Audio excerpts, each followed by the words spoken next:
tous, aujourd'hui on va parler de Sindragosa. Sindragosa était la compagne de l'aspect du vol bleu Maligos. Des millénaires après sa mort, le roi Lich Arthas la réanima pour faire d'elle sa plus puissante reine de givre. Avant la grande fracture, Sindragosa vivait sur les îles aux dragons, aux côtés des siens. Parmi ses pairs du vol bleu, elle était reconnue pour sa grande intelligence, sa compréhension des arcanes et sa beauté. Dans la région de la Travée d'Azur, elle se lia d'amour avec Maligos en devenant sa compagne et de leur union naquit un fils, Crâne-Nombrel. Le couple était de véritables âmes sœurs et leur amour solide forgea la destinée du vol bleu. Maligos bâtit le caveau d'Azur pour que Sindragosa puisse y entreposer les étranges artefacts magiques qui s'y trouvaient. Le refuge fut construit sur une ligne tellurique afin d'en exploiter la puissance. Sindragosa y planta des graines arcaniques offertes par Maligos dans ses jardins. Pour aider ses gardes incapables de voler, elle créa des livres de transposition afin de leur fournir un moyen de transport sûr. Lorsque son fils muta après avoir absorbé de la magie sauvage, Sindragosa le plaça en stase dans le caveau d'Azur en attendant de trouver un remède. Avant de quitter les îles aux dragons lors de la quête des anciens, Sindragosa créa un simulacre arcanique d'elle-même afin de préserver ses souvenirs et ses connaissances si un malheur lui arrivait. Au cours de la guerre des anciens, Neltarion convainquit les autres aspects de créer un puissant artefact baptisé l'âme des dragons afin de défier la Légion ardente. Sindragosa soupçonna l'aspect du vol noir d'avoir été corrompu, mais la confiance que Maligos plaçait en Neltarion la convainquit de ne pas s'envenimer dans leur relation. Les craintes de Sindragosa se réalisèrent lorsque leur garde-terre corrompu par les dieux très anciens retourna le pouvoir de la relique contre les autres vols draconiques. Sindragosa et le vol bleu l'affrontèrent. Cependant, Neltarion utilisa l'âme des dragons contre eux et décima la quasi-totalité des dragons bleus. La reine d'Azur se maudit de ne pas avoir réagi avant qu'il ne soit trop tard. L'attaque blessa grièvement Sindragosa qui fut projetée dans les confins glacés du nord dans l'ancienne Kalimdor. Aveuglée et à l'agonie, elle chercha désespérément à rejoindre la désolation des dragons, le lieu où voyageaient instinctivement les dragons en âge de mourir. Elle s'écrasa dans la région qui serait connue des millénaires plus tard comme la couronne de glace.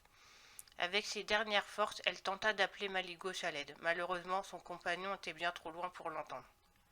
Elle réalisa que son esprit ne trouverait pas le repos dans la désolation des dragons, et au fur et à mesure que sa vie la quitta, sa raison l'abandonna. Dans sa folie, les dernières pensées de Sindragosa tournèrent à la rancune et à la haine envers la Légion ardente, Neltarion et même son compagnon Maligos. Mais surtout, elle éprouva une grande haine contre les mortels et dans ses derniers instants, elle jura de se venger. Des milliers d'années après sa mort, le roi Lich Arthas, qui venait de se réveiller, se rendit sur le glacier qui abritait la dépouille de Sindragosa. Il utilisa ses pouvoirs nécromantiques pour la réanimer en tant que reine des dragons morts-vivants, les couvre-givres. Comme ultime affront, le roi Lich arracha à la mort les âmes des dragonnets égarés de Sindragosa devant ses yeux. Elle devint sa brume de givre personnelle qu'il utilisa comme monture. Après la mort de Tyrannus dans la fosse de Saron, Sindragosa lança une bombe de glace sur les escouades de Sylvanas et Jaina qui tua la majorité des combattants présents. Par la suite, elle se retira dans les salles des couvre-givres de la citadelle de la couronne de glace et se prépara à défendre son maître en continuant de renforcer son vol impie avec l'aide des Vricules.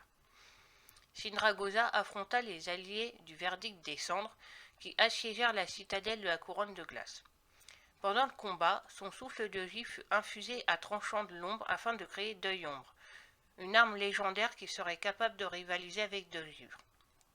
Sindragosa fut finalement tuée, cependant son essence fut capturée avec l'aide de Valitria et rapportée à Caligos au temple du repos du ver pour qu'elle puisse enfin trouver le repos. L'essence fut confiée à Alexstrasza qui la conserva soigneusement pendant des années. Tous l'ignorèrent, mais l'esprit de Sindragosa ne trouva pas le repos et, prisonnier dans un vulgaire caillou, il se consuma peu à peu dans la haine. Lorsque les vols draconiques réinvestissèrent les îles aux dragons après plus de 10 000 ans d'absence, Caligos partit à la recherche de la pierre de vœu de son vol et réactiva, sans le vouloir, le simulacre laissé par Sindragosa aux archives d'Azur. Bien qu'elle ne soit pas un extra incapable d'interagir avec le monde physique, le simulacre de Sindragosa fut curieuse de découvrir les événements en son absence. En échange, elle promit à Kalégos de l'aider à restaurer la pierre de vœu du vol bleu. Après la restauration des lignes telluriques de la travée d'Azur, Sindragosa assista à l'appel des survivants du vol bleu par Kalégos et l'arrivée de Khadgar annonçait l'attaque de Vakhtros par Razaget et de ses primalistes. Elle alerta Kalégos que Vakhtros était relié aux lignes principales de la travée d'Azur et que s'il venait à tomber sur les archives d'Azur, ceux-ci disparaîtraient également. Sindragosa conseilla Kalégos de ne pas se montrer indulgent envers Razaget, l'incarnation. Avec cette déclaration, elle faisait allusion à Nectarion et à cette trahison qui lui coûtait la vie. Finalement, après que Razaget ait été repoussé par Vakhtros, Sindragosa assista au retour d'une partie des membres du vol bleu et au serment de Kalégos qui jura de ramener tous les membres de son vol sur leur terre natale de la travée d'Azur. Sindragosa aida les Draktyrs à en apprendre davantage sur leur passé en leur permettant de consulter les journaux du vol bleu conservés aux archives d'Azur. Alors que la flamme fracturée envahit son caveau à la recherche de pouvoir à s'emparer, Sindragosa demanda de l'aide aux champions d'Azeroth.